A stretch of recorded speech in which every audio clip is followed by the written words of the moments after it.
한국 교회를 이끄는 대표적인 슬로건이 대표적인 슬로건 중에 한 개가 무엇이냐면 순종하면 축복받는다. 한국 교회 다니는 사람들 중에 이러한 것을 들어본 적이 없는 사람이 없어. 다 들어봤을 겁니다. 순종하면 축복받는다. 저는 이것이 나쁘다라고 생각하지는 않는데 사람들이 받아들일 때는 순종하면 축복받는다 이거를 거꾸로 뒤집어 가지고 순종받기 위해서 축복받기 위해서 순종하는 사람이 있어요. 그러니까 이제 모든 명령에서 이거 순종해라 하나님께서 축복하시다. 이거 순종해라 하나님께서 이거 순종해라 하나님께서 축복하신다. 이렇게 말해놓으니 이게 순종은 뒷전이고 이제 축복이 자기한테 먼저 와 있는 거예요. 그렇다 보니까 저는 순종하면 축복받는다 이 말을 조금 경계를 합니다. 나쁜 말은 아닌데 틀린 말은 아닌데 성경에서 나오는 그대로예요. 근데 경계를 합니다. 그 경계를 하는 이유가 무엇이냐면 잘못 신앙생활을 하다 보면 이게 종교생활이 되어집니다. 내가 하나님 앞에 경제적인 축복을 받고 싶어. 그래서 11조를 해요. 내 인생에 뭔가 문제가 막혔어요. 문제가 막혔기 때문에 목사님들이 문제 막혔을 때는 하나님께서 선교하면 축복을 주신다. 저는 그게 틀렸단 말은 전혀 아닙니다. 그러니까 내 문제가 막혔을 때 선교를 해. 하나님께서 열어주시겠지. 완전히 틀렸다기보다는 뭐가 문제냐면 이거는 하나님께서 축복하시는 것과 순서가 뭔가 잘못됐어요. 하나님께서 하시는 말씀은 어때요? 순종하면 축복한다는 거죠. 사람들이 받아들일 때는 뭐 다 그런 건 아닌데 축복받기 위해서 순종을 한다는 거죠. 아이 뭐 목사님 그게 아닙니까? 라고 생각할 수도 있는데 이게 아주 큰 파장을 일으켜요. 하나님께서 원하시는 순종이 있어요. 그러면 하나님께서 원하시는 축복이 있죠. 근데 사람은 어떻습니까? 자기가 축복을 이미 만들어 놨어. 하나님께서 이렇게 축복을 주시겠지 만들어 놓고 순종을 합니다. 그러면 어떤 문제가 있냐면 자기가 만들어 놓은 축복이 있단 말이에요. 자기가 원하는 타이밍이 있고 자기가 원하는 상황이 있어요. 그러면 하나님 앞에 그 응답을 기대하면서 순종을 했는데 그게 오지 않으면 어떤 일들이 생깁니까? 하나님께서 역사 안 하신다. 하나님이 잘못됐는가? 이 교회가 잘못되고 목사가 잘못 가르쳤는가? 이렇게까지 갈 수도 있어요. 어떤 사람은 제가 어떤 간증을 한번 들었는데 어떤 게 있냐면 하나님 앞에 헌신을 할 때 하나님께서 자기 사업을 막 축복을 하세요. 축복을 하고 막 그랬었는데 그 사업이 무너져 내렸어요. 그러니까 하나님을 떠나는 거예요. 교회도 떠나고 하나님을 떠나는 거예요. 이러한 문제가 있을 수가 있다는 거죠. 여러분, 우리가 순종을 한다라고 해서 우리가 원하는 시간표에 우리가 원하는 응답이 안 올 수도 있습니다. 왜 자꾸 내가 순종을 하는데 그 축복도 내가 그리고 있습니까? 그거는 아니죠. 여러분 아시지 않습니까? 다윗이 뭡니까? 왕이 되겠다라고 했습니다. 그러면 제가 우리 찬민한테 야, 너 대통령 될 거야 라고 한다면 목사의 말이 아니라 정말 하나님께서 그렇게 하신다고 다 이야기하셨어 라고 하면 그게 진짜 믿어진다면 지금부터 어떻게 되겠습니까? 다윗을 예를 들면 이제 앞으로 잘 될 일만 남았지 않습니까? 골리앗을 쓸어 넘어뜨렸어요. 이제 끝났어요. 많은 청중들이 모든 사람들이 사울보다는 다윗을 우선으로 여기세요. 근데 다윗도 상상을 못하는 일들이 벌어졌죠. 장인 사울이 다윗을 잡아 죽이려고 하는 거예요. 이거는 자기 인생에 그러한 계획이 없었습니다. 그러니까 10여 년 동안 도망 다니는데 왕이 되기 전까지 10여 년 동안 도망을 다닙니다. 그런데 이게 다윗 안에는 뭐가 있었냐면 하나님께서 하셨다. 하나님께서 나를 이끄신다. 하나님은 나의 목자시고 산성이시고 구원의 뿌리시고 이런 믿음이 있었다는 거예요. 그러니까 하나님 응답이 언제 와요? 나 왕을 세운다고 하셨지 않습니까? 그건 응답이 언제 온단 말입니까? 이게 10년이 지났는데 응답이 안 온 것 같네요. 나는 뭐 블레셋 가가지고 다른 신을 섬겨야 되겠 이렇게 되어질 수도 있어요. 그러니까 인간 다윗이 그리는 것은 오늘날 신앙생활을 하는 사람과 조금 달라요. 자기가 원하는 모습이 아니다라고 할지라도 하나님은 절대적으로 신뢰합니다. 그게 신앙이죠. 내가 했으니까 뭐 이만큼 벌어졌겠지, 이만큼 뭐가 됐겠지. 아이고 하나님께서 채워주시나. 뭐 그러면 할렐루야고. 내가 기대한 거 이하다 그러면 이 신앙이 없는 것이죠. 믿음 자체가 없는 거예요. 여러분 하나님께서 아브라함을 불렀어요. 아브라함을 부를 때 어떻게 합니까? 너의 집과 아비 집을 떠나라. 네 후손이 이제 하늘의 별처럼 많을 것이고 바다의 모래처럼 많을 것이다. 물론 아브라함이 손자도 보고 그렇게 했지만 하나님께서 이야기하실 때는 많은 족속이 일어날 것이다 라고 이야기했죠. 근데 아브라함이 이야기할 때는 어떻게 했습니까? 급하다 보니까 첩을 들여서 애도 낳고 그렇게 했는데 하나님 그때도 다시금 이야기한다.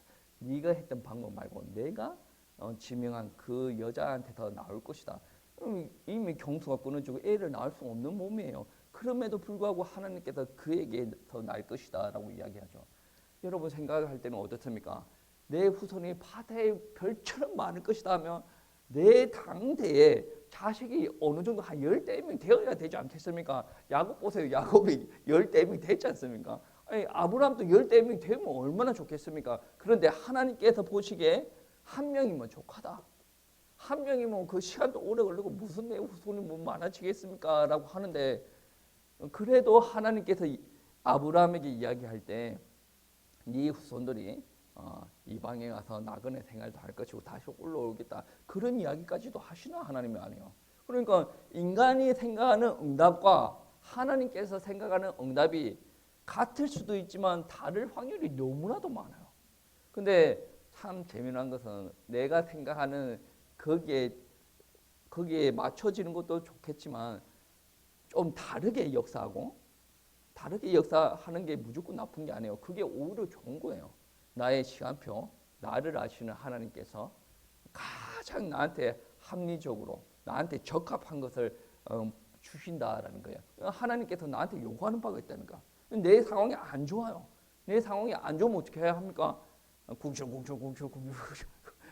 궁신대면서 이게 하나님께서 원하는 게 아니지 않습니까? 지금 하나님 죽었어요. 살아 계십니다. 살아 계신데 내가 원하는 응답이 지금 눈앞에 없다니까요. 그러니까 궁시렁 하나님께서 지금 눈 시퍼리떼고 내 지금 눈앞에서 내가 하는 행동들을 지켜보고 있어. 예배도 안 들고 맨날 들어놓은 거 TV나 보고 오락실이나 다니고 뭐 고소도비나 치고 술 마시고 뭐 나는 이유가 있다니까. 왜? 하나님께서 나한테 약속하여 주셨는데 내가 이만큼 헌신했는데 하나님께서 나한테 역사 안 한다니까. 이런 하나님 앞에 내가 이 정도로 똑같이 할 필요가 있습니까? 없어요. 그러니까 술 마시고 담배 피고 뭐 마약도 하고 막 친구 좋아가지고 막 돌아다니고 이 여자 저 여자 저 남자 저 만나고 돌아다니면서 이제 내 인생 즐기기 시작하는 거야.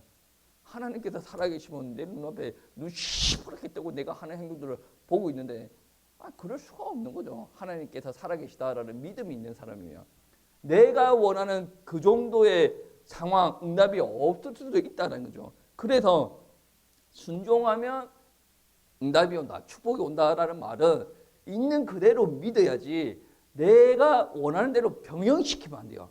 내가 저거를 얻고 싶어. 그래서 어떤 사람은 성경 보니까 어떤 사람은 11조 했더니 뭐 축복을 받네. 그래가지고 11조를 해가지고 경제적인 축복 뻥튀기를 하는 것처럼 막 로또 하는 것처럼 그렇게 마음 먹는 사람들도 있습니다. 여러분 말씀을 순수하게 받아들여야 돼요. 말씀 안에 내 죄성이 묻어있는 여러 가지 동기가 개입되는 거 그렇게 옳지는 않습니다. 근데 이제 주님께서 사도들이 복음 전하는 일에 대해서는 좀 많이 열어놓고 이야기하죠. 때에 따라서 나를 공격한다라고 할지라도 복음을 위해서 뭐 일들을 감당을 하면 어차피 나를 요구를 하든 말든 복음의 사역들이 진행이 되어져 있으면 쿨하게 받아들일 수가 있는 부분 아닙니까? 왜? 내가 존경을 받으려고 복음 전하는 게 아니라 하나님의 사역들을 위해서 가잖아요. 저 사람이 나로 인해서 동기부여가 돼가지고 열심히 간다. 좋은 거예요. 우리 교회가 금요일을 이렇게 한다. 그리고 주변 사람들 보면 야, 저 교회도 하는데 우리 교회도 할까? 아니 전한 거예요. 이 경쟁인 개념이 아니라 동기부여가 되어지면 엄청나게 좋은 거 아니겠습니까? 사실 뭐 우리 교회 규모 정도가 되어지면 아니 많이 편하게도 생각할 수가 있어요. 목사가 뭐 까탈스럽게 하고 뭐 그럴 필요가 없어요. 적당하게 찬양 두세 곡 하고 적당하게 설교 한 1, 20분 하고 적당하게 뭐 먹고 헤어지면 서로가 편해요. 근데 제가 볼 때는 아직까지 하나님께서 그렇게 하라는 응답이 없어요. 하나님께서 제 육신을 쳐가지고 야 그만하라니까. 그렇게 하면 이제 뭐 제가 제 육신이 허락되는 한에서 하다 보면 또 그렇게 되어질 수도 있는데 지금은 그런 게 없거든. 그러니까 우리가 하는 행동에 대해서 약간의 하나님의 사역에 하나님의 나라의 영광이 되어지고 하나님께서 흡족하게 하시고 그렇다면 우리 오케이요. 내 눈에 뭔가 확 보여지는 응답이 없다라고 하더라도 하나님의 말씀에 순종하면 그게 끝난다라는 거죠. 오늘 말씀에도 그렇죠. 3절 말씀해 보시면 너희가 내 규례와 계명을 준행하면, 이 조건절이에요. 너희가 만약에 내 규례와 명령을 준행을 하면 그 다음에 어떠한 내용이 이어지냐면 축복하겠다라는 것이 이어집니다. 그 축복 안에는 여러 가지가 있어요. 어떤 게 있냐면 한마디로 육신적으로 잘 살게 하겠다라는 말인데 여러분 만약에 경제적으로 힘듭니까? 관계적으로 힘들어요. 먹고 살기 힘들어요. 그럼 오늘 말씀 잘 따라가시면 됩니다. 오늘 말씀 잘 준행하면 말 그대로 잘 먹고 잘 산다라고 이야기가 나와 있어요. 몇 절에 있습니까? 몇 절이지? 몇 절이지? 5절 말씀에 있어요. 5절 말씀에 음식을 배불리 먹고 너희가 땅에 안전하게 거주하리라. 여러분 잘 먹고 잘 살고 싶어요. 그러면 오늘 설교대로 살면 돼요. 근데 그 설교 내용 중에 이거를 준행하면 잘 먹고 잘 살게 하겠다 하죠. 근데 뭐를 준행하라라고 이야기하냐면 1절, 2절 말씀에 있어요.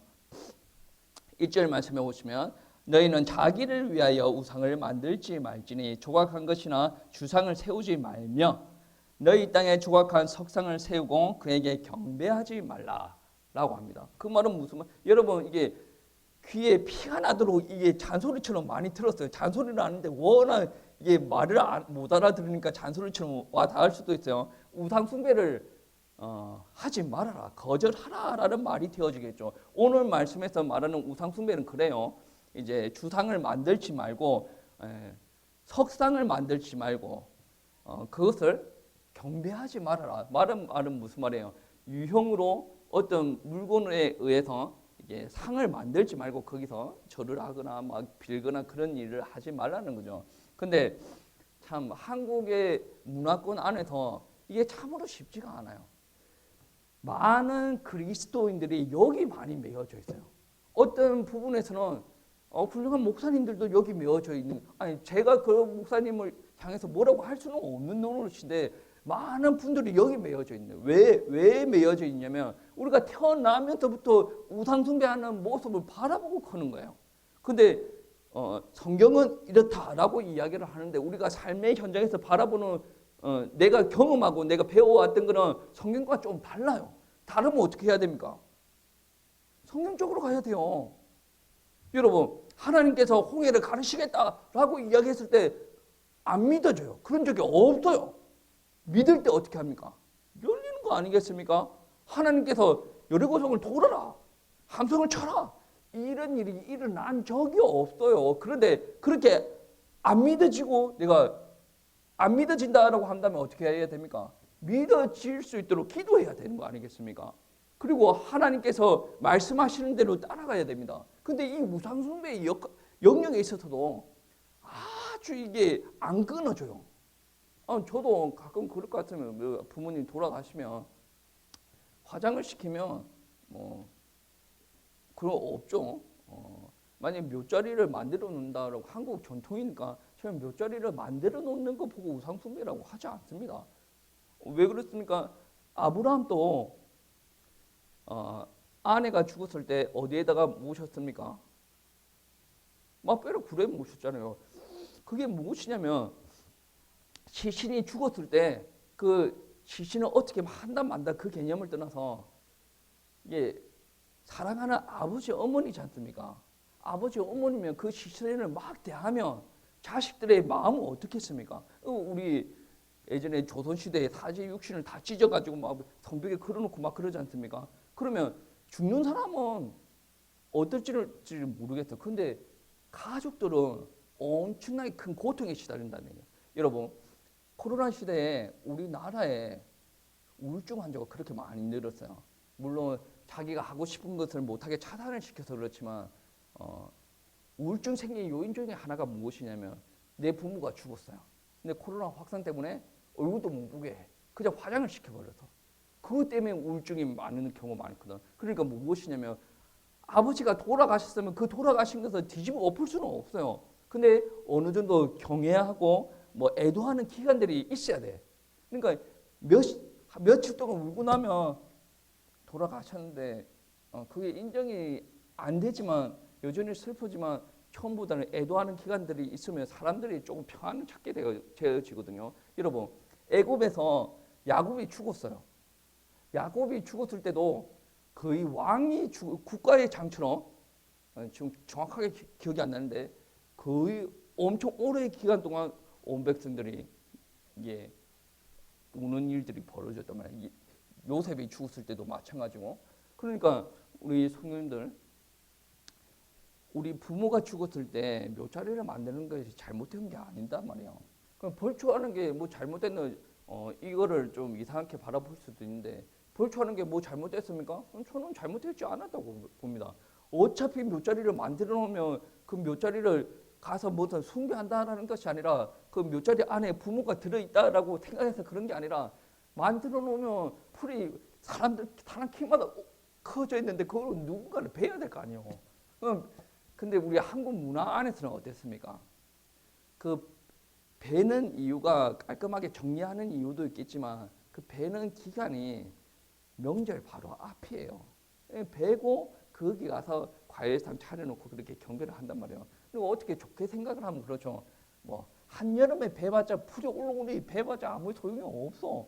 그러니 이제 다 크고 이제 말라 뒤틀어질 때 베가지고 이렇게 깔끔하게 정리해 놓는다. 그까지 오케이란 말이야. 근데 베놓고 무엇을 합니까?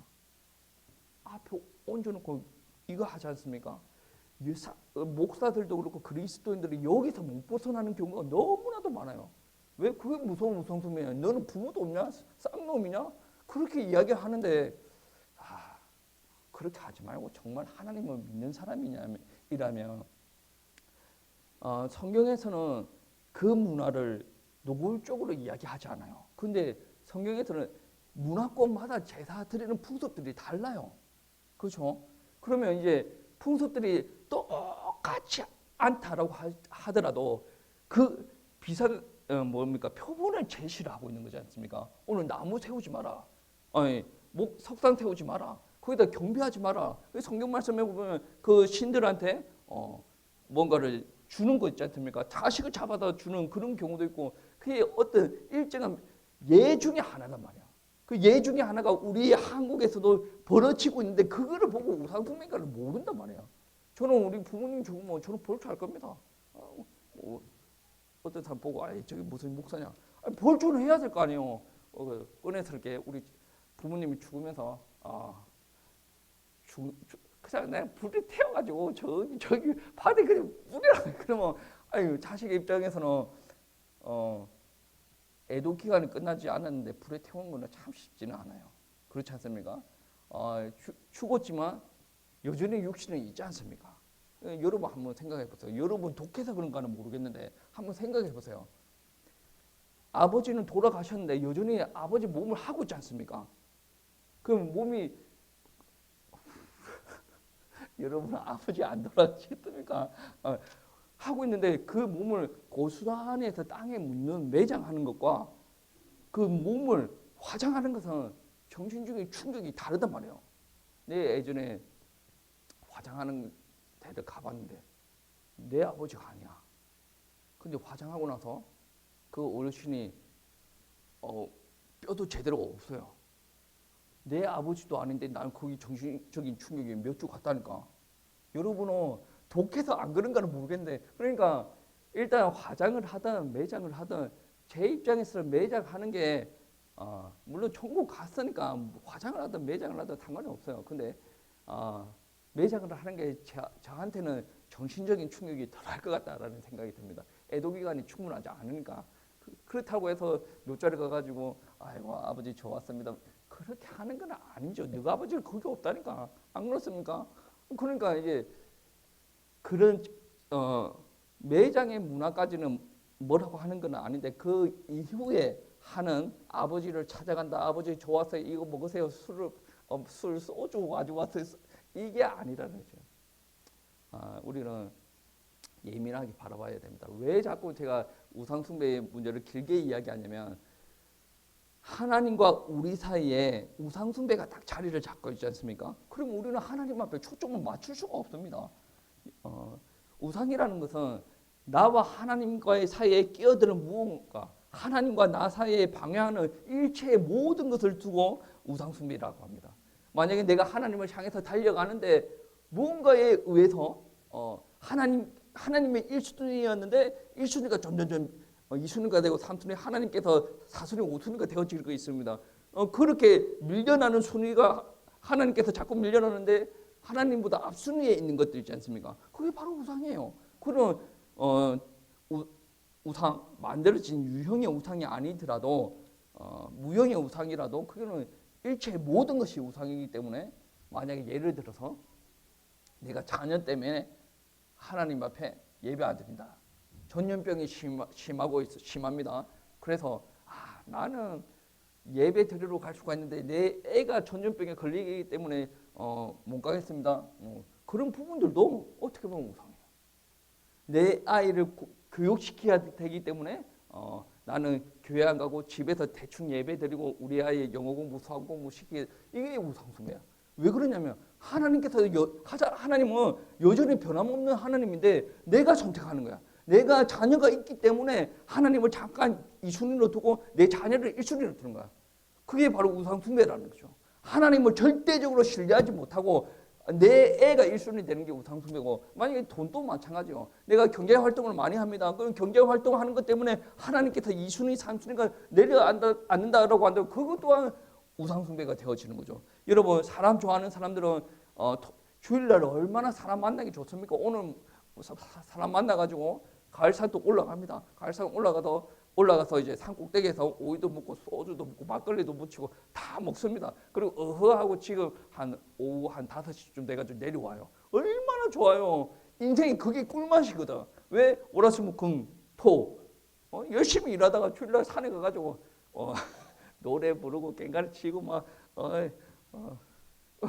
얼마나 재밌겠습니까? 사람과 관계거든. 사람 때문에 하나님께서 2순위, 3순위 물러났단 말이에요. 그 친구가 우상이라는 거죠.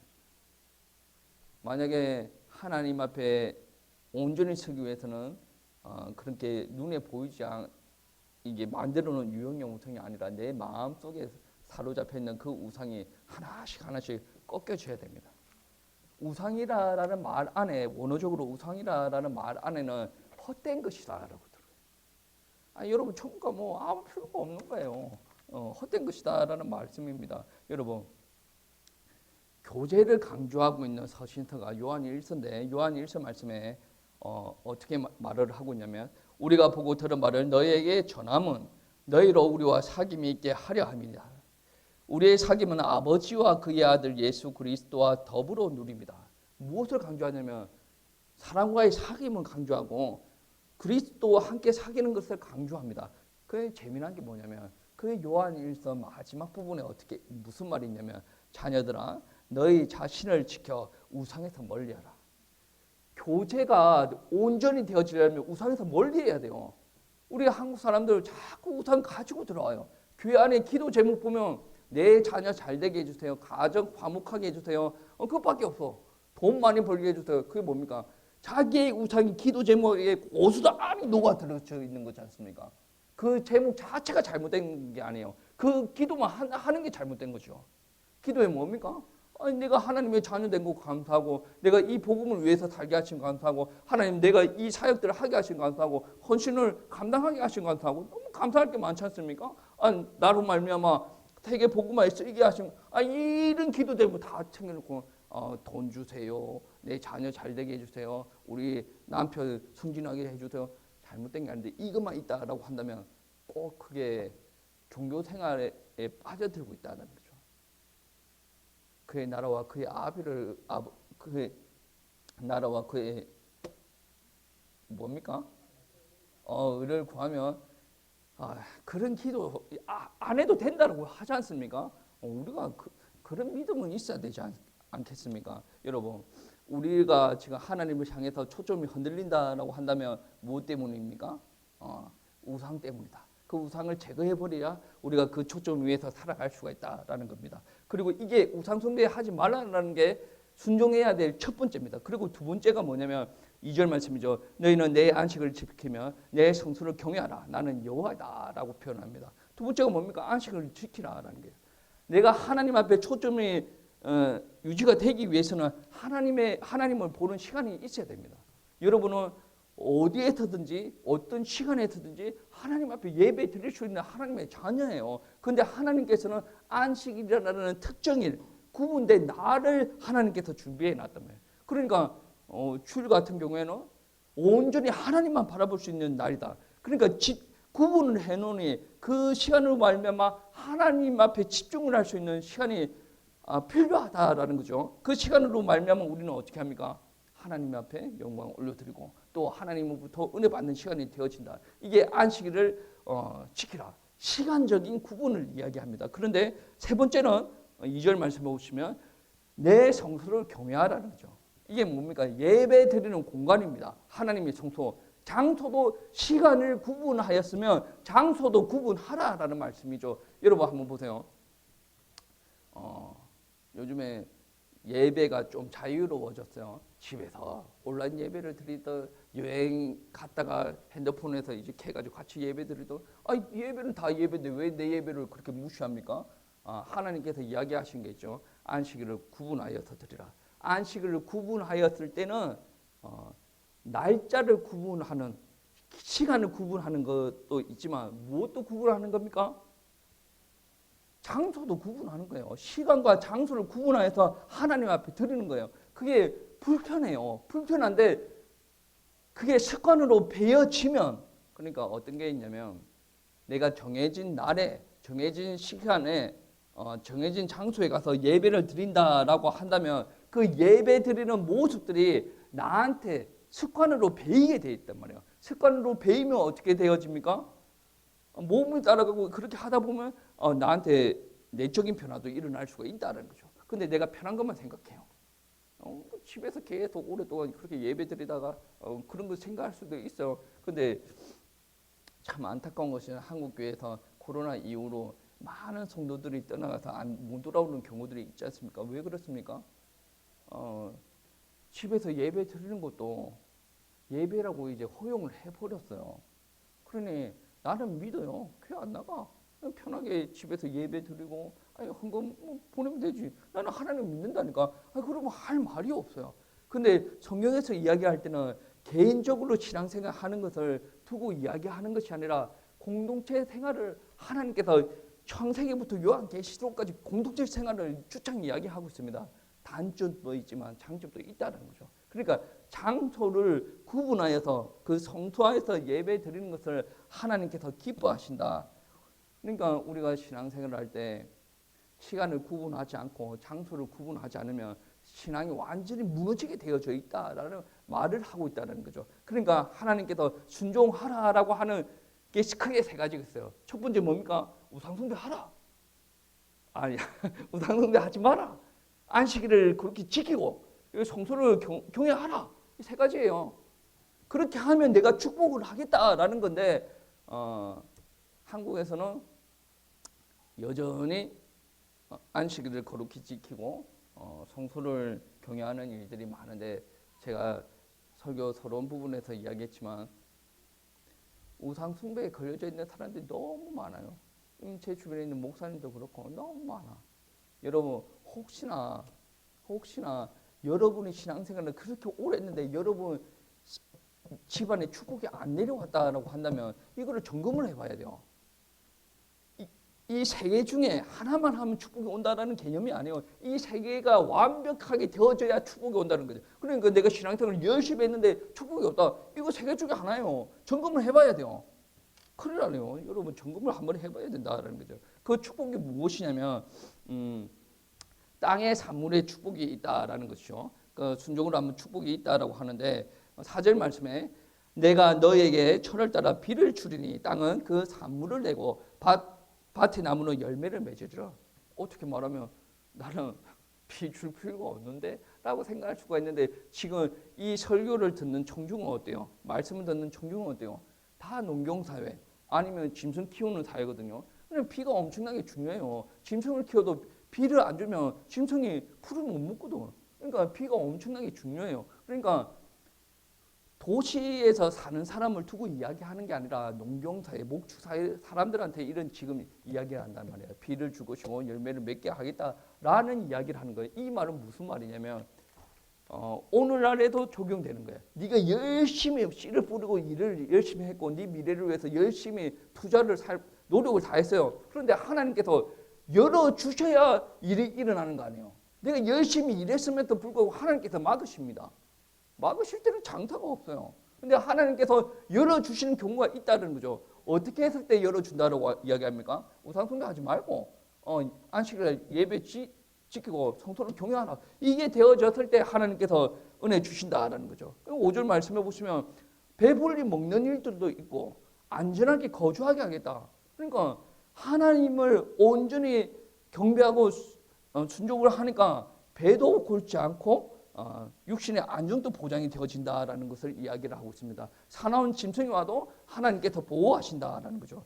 이 시대 때는 뭐 사람 죽이는 거, 전쟁이 일어나는 거, 뭐 쉽사리 일어나는 거예요. 그러니까 7절 말씀해 보시면 너희의 원수들을 쫓으리니 그들이 너희 앞에서 칼에 엎드러질 것이다. 뭐예요? 내가 가만히 서 있는데 지가 알아서 자기가 안에서 칼에 엎드러진대요. 무슨 말입니까? 하나님께서 전쟁이 만약에 일어나면 하나님께서 대적들로 말미암아 내가 죽게, 내가 피해보는 일이 없게 하겠다. 무엇을 했을 때?